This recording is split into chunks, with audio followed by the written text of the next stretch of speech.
Devez-vous acheter dans le neuf ou l'ancien? C'est un sujet qui vous intéresse? Je vous invite à rester connecté jusqu'à la fin de cette vidéo. Je vous dis à tout de suite.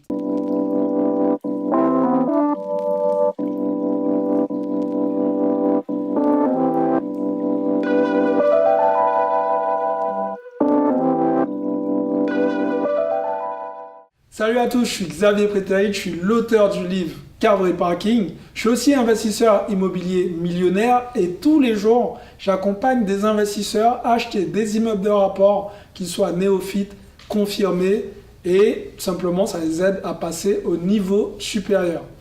Encore une fois, on va répondre à une question que vous êtes nombreux à me poser. Est-ce qu'on doit acheter dans le neuf ou dans l'ancien?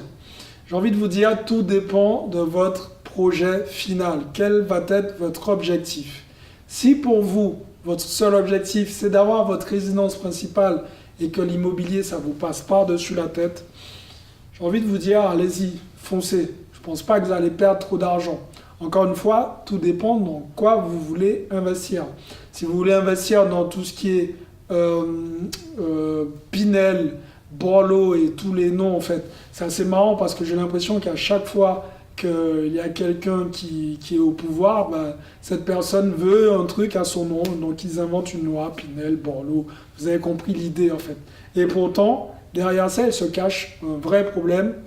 Ce sont en général des programmes de défisc, mais tout simplement, vous devez sortir de l'argent de votre poche tous les mois pour pouvoir financer ce bien. Donc c'est plutôt pas cool pour vous. Pourquoi? Parce que tout simplement, ça entache votre taux d'endettement et ça réduit votre cash flow à la fin de chaque mois. Donc si c'est pour un projet comme ça, je vous le déconseille fortement. Il y a d'autres techniques que j'ai déjà évoquées dans d'autres vidéos. Donc je vous invite tout simplement à regarder ces vidéos. Si vous n'avez pas envie de regarder toutes les vidéos, dites-moi tout ça dans les commentaires. On va échanger ensemble.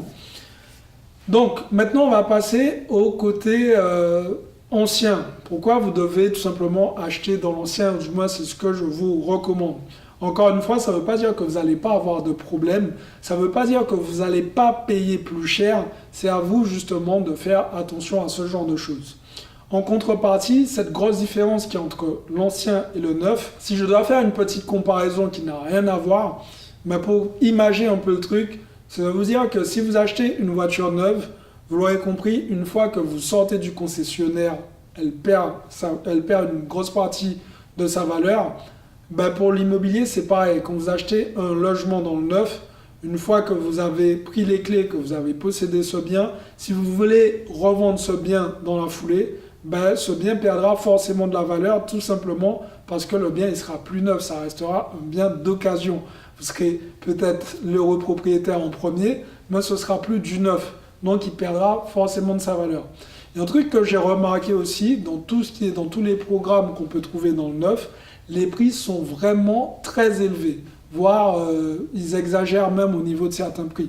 Donc vous devez faire très attention à ça. Quand on a le prix du marché de l'ancien et le prix du neuf qui est totalement, qui n'est pas en corrélation, ils sont complètement déconnectés, je vous invite à faire très attention et ne pas vous lancer dans cette aventure, même si c'est uniquement pour votre résidence principale. Le but, c'est d'acheter au moins au prix du marché ou un tout petit peu plus que le prix du marché. On va dire, c'est pour vous, c'est pour le neuf. Encore une fois, ça va vraiment dépendre de votre projet. Je ne vous dis pas non, je ne vous dis pas oui. Je vous dis juste de faire attention parce qu'en règle générale, dans le neuf, ça coûte très cher, beaucoup plus cher que dans l'ancien. Et parfois, dans l'ancien, il y a des gens qui s'enflamment et qui vendent des produits qui sont plus chers que ce qu'on peut trouver dans le neuf. Donc, à vous de gérer ça entre les deux. À mon sens, investir dans l'ancien, c'est beaucoup plus rentable. Vous allez faire beaucoup plus d'affaires, il y a beaucoup plus d'opportunités. Et l'idéal, si vraiment vous souhaitez avoir quelque chose de neuf, entre guillemets, n'hésitez pas à acheter un bien avec des travaux. Vous le refaites entièrement et ce sera comme du neuf. Encore un avantage en achetant dans l'ancien, c'est que vous allez connaître exactement les charges de copro si vous achetez un appartement et toutes les charges et tous les éventuels petits problèmes qu'on peut rencontrer quand on a un logement. J'espère vraiment que cette vidéo vous a plu, j'espère qu'elle vous a aidé. Si c'est le cas, mettez-moi un gros like sur cette vidéo, partagez-la, abonnez-vous à la chaîne YouTube, activez la cloche. Juste dans les commentaires, dites-moi ce que vous en pensez. Est-ce que vous êtes plutôt neuf ou plutôt ancien? Surtout si vous voulez faire un investissement locatif. Je vous ai préparé aussi un petit questionnaire.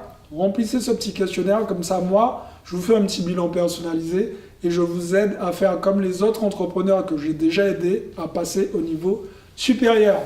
Les amis, mettez-moi un gros like, partagez la vidéo, abonnez-vous et passez à l'action parce que demain, ça n'a pas changé, c'est toujours pour les faibles.